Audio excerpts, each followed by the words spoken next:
Good morning, everyone, and thank you for being with us today. It's a pleasure to have you all back in the room, and really a privilege to have Lubna Al Olayan join us. It's wonderful to have you here at Gateway Gulf. I look forward to this conversation. I have no notes, and I've kept it so that we can just see where it takes us. But if you'll allow me, Lubna, it's so many things are happening in the world today. The pace of information flowing into policymakers, into business leaders, has multiplied over the last few years. So my first question to you is, when you first wake up in the morning, what is the first thing you check on your phone? Well, good morning, everyone. And I'm really honored to be here with you today. And I'm really honored that Sheikh Salman and I are having this chat. And I just want to thank the Crown Prince for his invitation. And I understand this is the third Gateway Gulf. It is. So a real pleasure to be here. Well, it depends on the day what I check first. If I had something related to family, it would be family first. And then I will see what is happening in the world. If nothing is happening in the family side, I immediately go see given I'm from this region, what's geopolitical news, then economic news, and then I go see what's happening in the company. Now you have to understand my role has changed, that I'm more on the governance level rather than the day-to-day operations. So there is, that's my current life.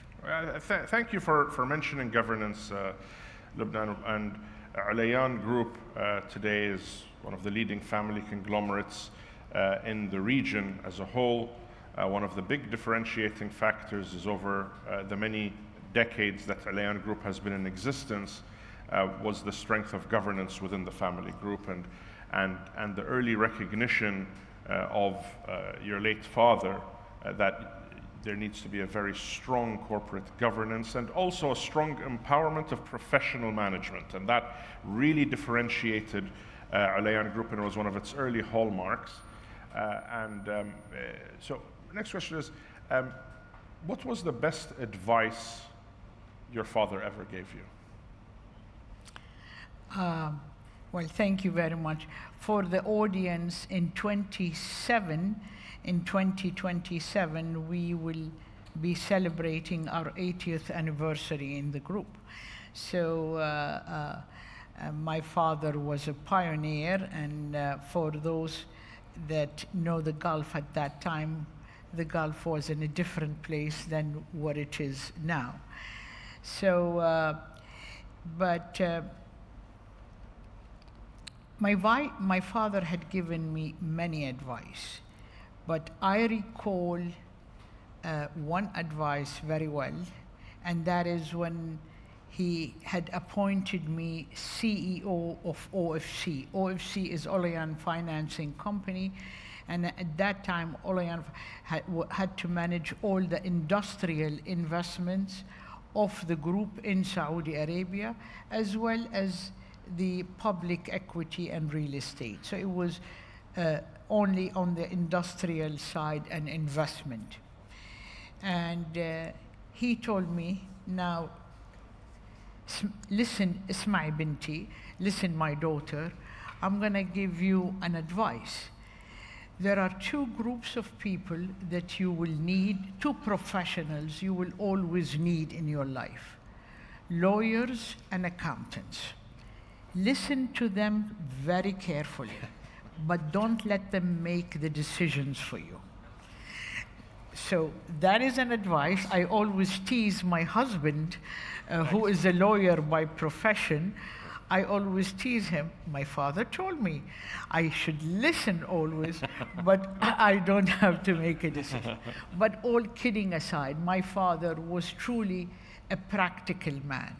And he for those who are not familiar, he never he barely finished high school. So he had to be self-taught all the time. He went and learned from the very best. He read unbelievable. He always went to the best advisors, best consultants, advisors, especially on the academic side. When he was in Beirut, he went to American University of Beirut and consulted with professors and everywhere. So I guess that within himself taught him to be an amazing listener, which was also an advice for me. Listen, and listen carefully and learn, and then make your decision. And that is something I also learned from him. That's wonderful. Thank you very much for that, Lubna. When Olayan Group was set up, and even prior to that, with the work that had been done around the tap line and all of the work that your late father had been involved in, it was a very interesting time of change. As you said, from an education perspective, from a schooling perspective, from even a healthcare perspective, an infrastructure perspective, the region was at a disadvantage to the developed countries of the world. And yet, having seen that opportunity, there were the pioneers that went and built. And as we think of where we are today, do the younger generation have it easier, or is it more difficult for them? I think every generation has their challenges. In terms of life, the pioneers like my fathers, the founders, had a very tough life. They really did. I mean, it was hard work, hard life, and so they did. Our generation we still had a tough life, but easier than our other founders. I think the younger generation live in the land of plenty and live in the land of social media and age and all of this. And that by itself is difficult, because making decision, seeing so much around you and all of that is not easy. So if I am to say that they have it much easier than us, I'll probably be killed by my daughter when I go home. But so I have to say, honestly, that every generation has its own challenges. And you just have to adapt with the change and with it. Thank you. And as we look forward with so many things, and we've been having discussions here yesterday with many of the panelists and many of the participants around some of the fundamental changes and transformational changes that we are seeing now with artificial intelligence and the developments that we're seeing there, with quantum computing coming online, with a lot of the changing dynamics in global trade. In a world with so many different things and transformational change that we are on the edge of, what concerns you the most about the future?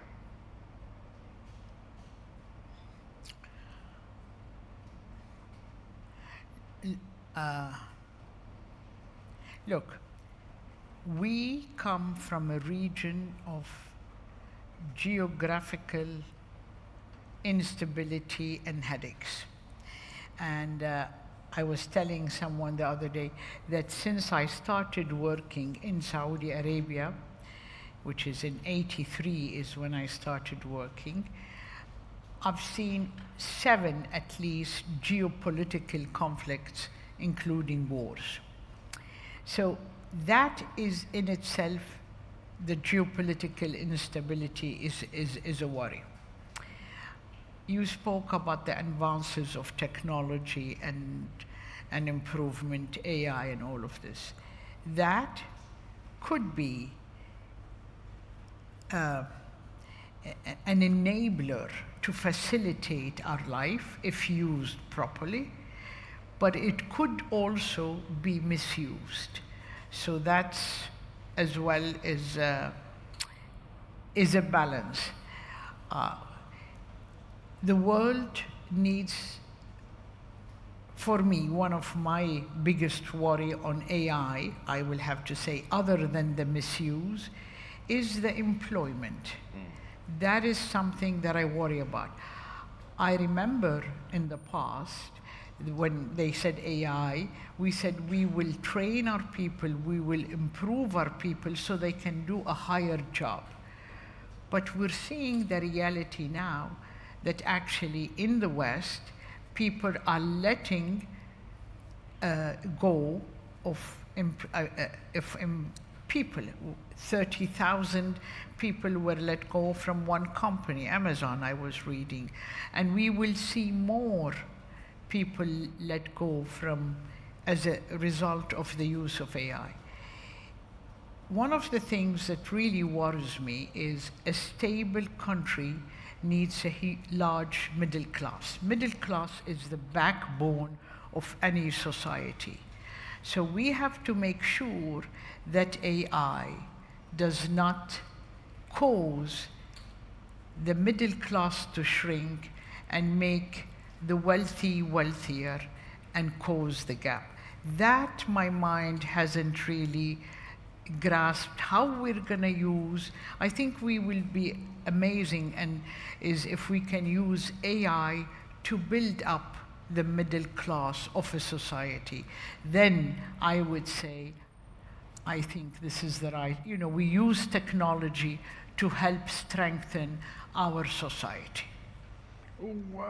What's the role of government?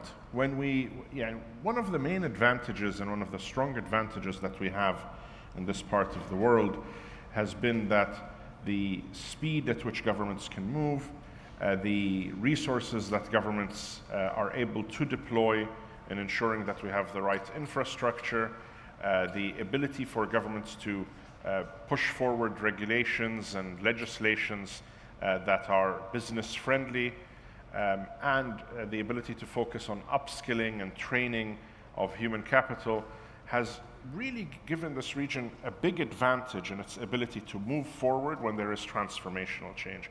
How do you view the role of government? We like to say in Bahrain with His Royal Highness the Crown Prince and Prime Minister, really saying we get the government to do what we need to do and then we get out of the way of the private sector and we let private enterprise make its capital allocation decisions, move as fast as it can. How do you view the role of government in capturing opportunity and empowering growth for the private sector? I totally agree with the vision of the Crown Prince, your Prime Minister. I think it's a great vision. I have to say the governments in the Gulf states, maybe because from where we started and how quickly we need to develop, had to do precisely what you have mentioned. They, they want to fast track the development of the society. So I work with the private sector. I haven't seen more cooperation, private sector and government, more than I've seen, well, I'm the most familiar here. How can we together work to build the economic opportunities in the societies? It's interesting, in the Gulf countries, almost 60 to 65% of total GDP is due to family business. And I found out that almost 70% of people working in the private sector in the Gulf come from family businesses. So it's an interesting, the family businesses, and by the way, for the foreign audience here, family businesses were the people, the old family that started the businesses in the country. So family businesses across the world have been a large employer as well as a contributor to society. I mean, I read the statistics that blew my mind a little bit. India it's around 78 or 75% of the population, of the working population, are employed by family businesses. And almost 70% of the GDP is due to family business. Mexico, I don't know if this is almost 90% of are the employers of family business.